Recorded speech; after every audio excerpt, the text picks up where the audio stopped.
Welcome to another episode of the Loadout Music Podcast, featuring in-depth interviews with a wide range of music personalities, from rock and roll Hall of Famers to Grammy winners and today's rising stars. Recorded in St. Louis, Missouri, now here's your host, Aaron Perlitz of Atomic Junction. Welcome back to another episode of the Loadout Music Podcast. As always, I'm your host, Aaron Perlitz, and today we are joined by friend of the show and former guest, Sam Morrow. Sam, what is happening, man? Not much. This is my first friend of the show shout out, so I feel pretty good about it. And let's see, the other times we've done this, one, we did it from your apartment, you sitting on a couch in Los Angeles. That sounds right. And then one we did, and the recording got completely screwed up, and we had to redo it. Yeah, I remember so, that. let's hope this is far more successful. Yeah. But since the last time you and I talked officially on the show, you have had a lot of changes in your life. Sure. I mean, I think that's even underplaying it a little bit. First, new hair. Yes. New hair. That's the most recent change. New hair is big. New love of your life. Yeah. Hitched. New band. Yeah, sure. Yeah. And the new band thing to me is particularly interesting because I remember when you and I talked, I know how important Matt TQ was, your former drummer, to you as a musician. Uh-huh. In fact, you called him, the term you used was my musical geisha. Yeah. But you've had all this change going on, and it's been about 2 years now. So something had to, I'm assuming, prompted this, and I had always presumed there's been a real power shift in where music is centered from Los Angeles to Nashville, where you have moved. And did that play a role in it, or what was the kind of the driving force? Oh man, I mean, I think there's so much to all the change. Like, first of all, change is great, you know. And I think I got just in my life in general, just as a very broad statement, I was in a rut, you know, and virtually every aspect of my life. And I had also become complacent in pretty much every aspect of my life, and it just took kind of a kick in the ass to do that. And you know, I had some family health news too that, you know, kind of came at the same time, and so just a lot of stuff, whatever year that was, 2023 or 2022, whatever that was a wild year, you know. But you know, I lived in LA for, you were 10 years. Yeah, 11, maybe 12 years, something like that. And I liked it for the first 5, and then I was kind of trying to get out of here, you know, kind of done my time. And it just took me a while to get out of there for, you know, relationship reasons. And, you know, I obviously had a lot of connections, music connections and stuff there. But, I don't really know if I answered your question, but, you know, being in Nashville is somewhere that I was always everyone's oh, you do, you know, Southern music, you gotta move to Nashville. And I'm like, fuck off, dude. No, you don't. Which you don't. But I always didn't want to move there because I don't like doing what people tell me to do. It's a character flaw. But I am very glad that I moved there because I mean, it's a great city, and it's so much easier to, I mean, I tour all year, you know. I think we did 100 shows this year, or we will eventually do 100 shows this year. So it's just so much easier to tour out of than California. The songwriting community is way better to me in Nashville. And also I just had so many friends out there that you don't even realize how many people, you know, already live there, or I didn't until I moved there, you know. So it's great. It's been great. Yeah. I remember last time you and I spoke, you told me I don't consider myself very country. And of course, the first place people's mind goes when you tell them Nashville is country, but the reality is so many musicians have relocated there. Yeah. And certainly, I remember you had a record come out a couple years ago, and Rolling Stone did a review of it, and they called it contra funk, and I said, "What the fuck is this?" And you're like, I got no idea, dude. Yeah, you just let him make that kind of shit up, man. You know, it's not my job to do that. You know. But it made sense to me when you relocated there more than anything, because you're right. I mean, they're like, the music community is amazing there. Yeah. Great writers, great players, and geographically, it's. I mean, your music is, you know, I don't want to say it's heartland music, because you have a very unique kind of. You've always had a unique style in that you do infuse a lot of funk into kind of the southern rock and what have you, but. It's certainly more centered in the audience you know that you're going to play for, and probably is going to really dig your music. Yeah, I mean, and like, just from a business perspective, like, I can so much easier make money doing what I like to do, living in Nashville. You know, cost of living is less. Like, the beautiful thing is, like, I can leave for Thursday through Sunday and then come home. You know, in California, if you tour, you have to leave for like 3 weeks, unless you're going to fucking Phoenix, which, you know, Phoenix is fine. Don't get me wrong. It's fine. It's hot, but it's fine. Except if you like grass in your yard. If you like grass, you're screwed. Yeah, Phoenix, if you like grass in your yard, do not move to Phoenix. Yeah. But yeah, I'm way happier for a lot of reasons. Yeah, got married, and she was actually the reason I moved to Nashville. Yeah. She's like, well, you have to move to Nashville. And I was like, okay, you know. Was it tough, again, getting back to your band, you know, you had built this band in L.A. and you'd been playing with them for a while. And I remember you talked to me about just the process of making music and how important Matt was in that to you. Yeah. In fact, I think you were specifically discussing the song Quick Fix and where it started and where it ended, and how the band had really helped you evolve where it ultimately came to. Was it really hard going through that change? No, I think I was ready for it, you know. I think that it's very important to like be present and learn what you can from anybody that's currently in your presence, you know. And I learned a shit ton from that, you know, and learned a shit ton from Eric Korn, producer, and so many of the musicians out there. But I mean, there's so many great musicians, man. Like, I just did I'm almost done with a new record that I started. I did it in Austin. Because I didn't really want to like record a record in Nashville. I don't know. It just seemed like I wanted to like get out of home base. You know, you don't shit where you eat kind of thing.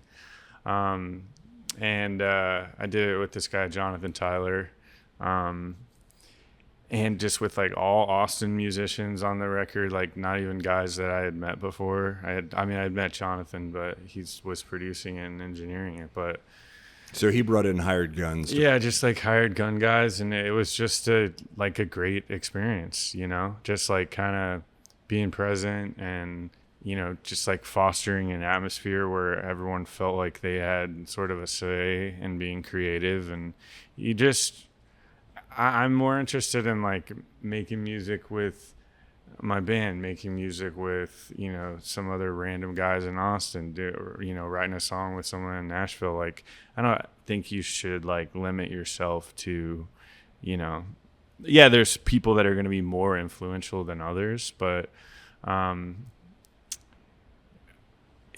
mean, I think that I'm a searcher, you know. I think you just gotta kind of keep learning and see where you want your sound to go, and just keep learning and creating with people. You know, it's a fun thing to do. Yeah. I know you and I have talked a lot about sobriety in the past. Yeah.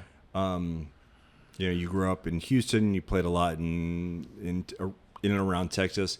When you moved to New York, ultimately, it's kind of when you fell into that cliched sex, drug, and rock and roll. Yeah. It was a pretty dark time for you. And then when you went to LA, you kind of finally pulled yourself out of that. Yeah.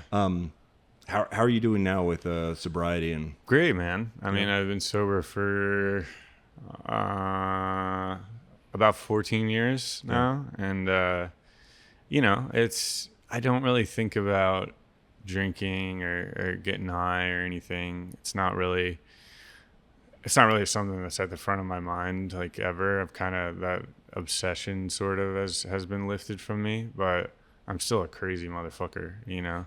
That is like my thinking is fucked up, and I mean they call it alcoholic thinking. I don't know if that's a scientific term, but I see just in like the way that I think. Like I was watching the Charlie Sheen documentary last night with my wife, and my wife is like as normal as you can be, you know. He was talking about how the first time he smoked crack, and she was like, "Oh my God, like I can't even imagine like what is wrong with people?" And she was like, "Have you ever smoked crack?" And I was like, no. Not really. But she instantly was like, oh my God, like hitting me and stuff. But I mean, I think that I say that just to like display sort of my thinking, you know, that I think in like processed drugs and alcohol differently than other people, you know, where like smoking a little crack is, you know, it's just a little crack, you know. And for the viewers, I wasn't like a crackhead, but I would pretty much just do anything that you put in front of me, you know. But yeah, I kind of like being different, you know. I mean, I know there's a lot of people like me. There's a lot of addicts and alcoholics and stuff, but I think that like the way that I think, you might as well just embrace it, you know, and thrive in it, I guess. Yeah, I think my wife would probably echo that sentiment about the way that I think. I've never heard that term alcoholic thinking. Yeah.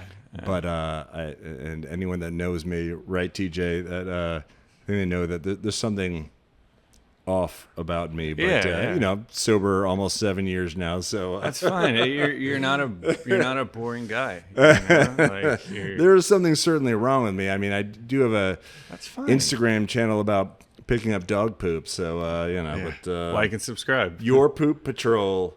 Oh, that you followed me the other day. And I was like, as what I should. Fuck? So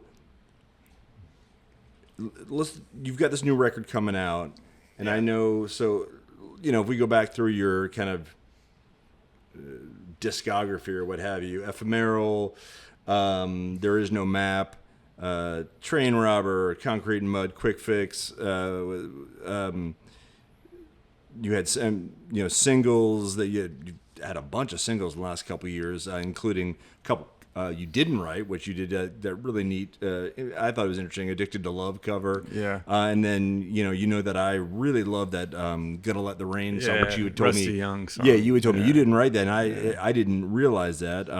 Most recently, you did a single, "Pack It Up" with JD Simo. Yeah.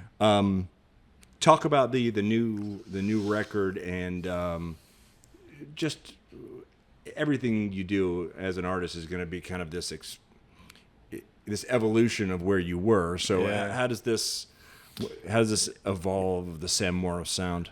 I mean, it's just kind of a rock record. Yeah. You know. Is it as funky as it's what not people quite are as used to? it's not quite as funky. Yeah. Maybe. It's just more of like a very raw and like kind of 70s rock record. You know, like a lot of guitars. I mean, my records are always just like what I'm into at that moment, you know, and also have a lot to do with like what's going on when we play live, you know, because even a lot of the songs that like we play live will kind of take their own lives depending on like where we're playing, who we're playing with, you know, maybe we have a different drummer or whatever, you know, different guitar player that night. And I think like rock music is the outlaw shit now. You know what I mean? I hated like being outlaw or being called this outlaw country guy. I did not like that. I think like rock music is people are scared to even call it rock right now. You know, people want to call it. It's the same thing that was going on with country like 5 years ago. People wanted to call it Americana or singer-songwriter. Not to say that those maybe aren't their own genres, but yeah, I have no people idea. People are just scared to just say I make rock music. I feel like, you know, and But also I think these terms have kind of morphed and changed. Like when people ask me what kind of music do you play, I'm like, I don't fucking know. Like I'll say roots rock and roll, Yeah. Americana. Then I'll mention like maybe Steve Earle or Tom Petty and the Heartbreakers as a comparative, or Yeah. Drive By Truckers. But it's so, you know, it used to be nice and neat. It was really easy to categorize. And it's not anymore. Like it's No, very it's difficult. not. Yeah. Which I think is a reflection of kind of the music industry. And you and I were talking a little bit about the music industry before, particularly the live music industry. And it just seems remarkably fucked up right now. Yeah. I mean, it's been getting bizarre ever since digital units, you know, kind of cleared out CDs. Right. Yeah. And yeah, people are still buying records, like physical records and things like that, because they're cool and hip and whatever. But in the touring industry, it's so like I talk to bookers all the time and club owners and even bands, and people seem really genuinely confused as to crowds and venues and what to expect. And you know, you and I were talking about it a little earlier, and we talked about a little bit about kind of this post-pandemic hangover, but you also mentioned that you thought TikTok was kind of eating into some margin for live shows. Yeah, I think TikTok and COVID, like, Yeah. I could be wrong about this timeline wise, but to me it felt like they were at similar times, you know. And I mean, I think the whole thing is like multifaceted, but you know, TikTok can be a great way to discover music for sure. Yeah. And I'm not like a huge TikTok hater or anything like that, but it's like even more so now, the agents, labels, whatever, the higher ups in the industry want you to do more of their work for them. So they want you to have like so many followers, or they want you to, which is traditionally like what like an A&R person would do, you know, and back in the day. Yeah, they'd help you build your brand. Exactly, they'd help you, and there is some of that, but it also just seems like even more expensive these days to like break an artist, you know. But these aren't like things that Theoretically, it shouldn't be, though. It shouldn't be, yeah. Especially with digital tools and things like TikTok and Instagram. Yeah. It just feels like people... I could be wrong in saying that, actually, because you're right. Like, I think, like, Zach Top is a good example of, like, I know they didn't put, like, they put some money behind Zach Top, for sure. Yeah. But I don't think it was, like, I heard a number once, but I don't think it was, like, an insane amount. But, like, he's a good example of just, like, good talent being pushed forward, you know, because I think he's so talented, and it feels good to see like something like that, or even Red Clay Strays, like some good friends of mine, like they benefited a lot from the TikTok thing. Yeah, you know, they're amazing.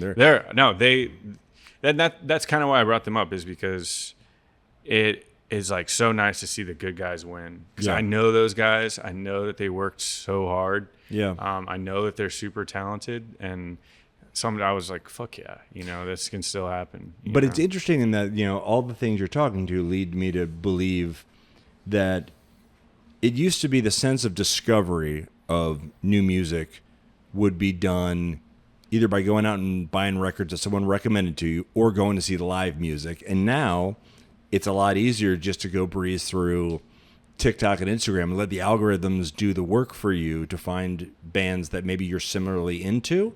Yeah. And so those kind of mid-tier to lower tier bands, and you know, like my band definitely falls into the lower tier band. But they're, you know, we rely on that sense of discovery to build an audience. Yeah. And if they're not coming to our shows when we're playing at a club, it's I mean, that's hard to build an audience. And so, I mean, it honestly, it's, I also think economics play a role. Yeah, it's average people are making less money. They don't have as much expendable income to go to shows. You know, there's so many reasons a lot of variables, for it, and I feel like in my position or in your position, like you can't think about it. Yeah. Seated. You can't like think about that. You just have to figure out how you can get more people to come to your shows, which is virtually the only way you make money nowadays in this business. Is I'm basically a t-shirt salesman. I sell hats too. I'll buy one from you. And I make a little bit of money from shows, depending on like who comes or how many people come or whatever. You know, it's. But yeah, I don't know, man. I try not to get like too sucked up in the minutia of bullshit. You know, I know. Because it's easy to. It's easy to. Oh, it's so easy to. Like when you look out at a crowd and it's not what you want. So what I've tried to do is focus on what I can control. Yeah. Promote a show, and then put on the best possible performance that I can. Yeah. Beyond that, I'm like, fuck it. That's what I'm here to do. Yeah. I mean, that's really all you can. I mean, I've all the time on stage, I will be looking out to 20 people or whatever when I thought there would be 100 there or whatever, and it's like the opposite of Dewey Cox, where I think about my whole life on stage rather than before I go on stage. And it's hard to get out of that headspace when you're on stage. Like, fuck, like what am I doing here?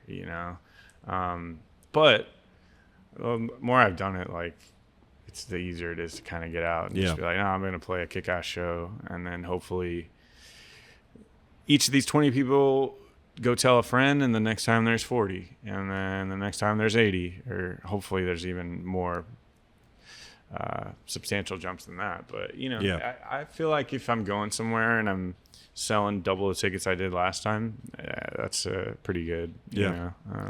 All right, let's get you out of here on this. This is a new segment that I'm starting on this show, damn it, right now. It's called 3 for Me, where I'm taking 3 of your songs that I love, and I want you to talk to me about each one of these songs. Okay. You can just tell me either what the song's about, what the experience was like putting it together, anything you want about the song. So the first one, Train Robber. Song that I've told you many times, I love that tune. Yeah, so you texted me about this the other day, and I was like, man, I don't even know what the hell you did tell about. Me that. And I listened to it for the first time in like, it must have been like 7 or 8 years. And I sent it to my manager, and I was like, damn, that's a pretty good song. Like, maybe I should start adding this into the set. And yeah, I mean, I think it's just about sort of the, the everlasting chase of the dollar, success, or whatever, and you just kind of end up with an empty cup at the end, and also just about how the important part is the journey rather than the destination. I could be totally wrong about that, but I was trying to analyze. That's what it feels like. I was trying to analyze my whole song the other day, and I was like, what was I thinking about when I wrote this? Well, yeah, I think that's generally, what it is. All right, next one, Quick Fix. Quick Fix. So this one, which I did not hear this when I first wrote it or recorded it, but a lot of people think it's about fucking. I didn't take it that. A lot of people think that. But it is not. It can be if you want it to be. That's fine. Whatever makes you listen to it. Quick Fix was just sort of like a commentary on my addiction. Like, that's how I took it. Yeah, I'm always just looking for that quick fix. But the chorus is, baby, won't you give me a quick fix? Get me up, get me on my way. I can't remember the lyrics to a song that I've sang 300 times. I have trouble with that. I don't have time to listen, and I ain't got much to say. And then something about finding the door. So people were like, oh, it's about like a one-night stand or something. Like, I'm not that cool. Like, I'm really not, man. All right, last one. Make 'em Miss Me. Make 'em Miss Me. So Probably the newest of the three. Yeah, so it was I can't remember exactly if it was. This speaks to a lack of preparation. Well, Sam. no, it was about like a relationship, Yep. or I can't remember who the relationship was with, but the clown. idea it could have been someone in the music industry, or it could have been, I don't know, a friend or something like that. I can't really remember, but basically, like, you know, fuck them. I'm gonna make them miss me. You know, they don't realize, you know, what they had, or. And this is not how I think at all. Usually songs are like how I wish I thought, you know, how I wish I was badass, you know. And they're just more like, yeah, just trying to pump myself up, you know. But yeah, that's what it is, and I can't remember exactly who it's about, but I'm gonna make them miss me, you know. I'm gonna like show them that they did me wrong, and here's Wonderwall, you know. All right, man. What did we miss? Anything? What's anything for the rest of the year? What's going on the rest of the year with you? Just playing shows, man, and should have some new music out at the beginning of next year. Early 2026. Yeah, I think like first quarter, and then I think record will probably come out in like May, something like that, April or May. Right on. And I'm really stoked about this one. I'm excited. All right, Sam Morrow, thank you so much for being back here, my man. Thank you, buddy. Great seeing you, brother. Appreciate you, man. You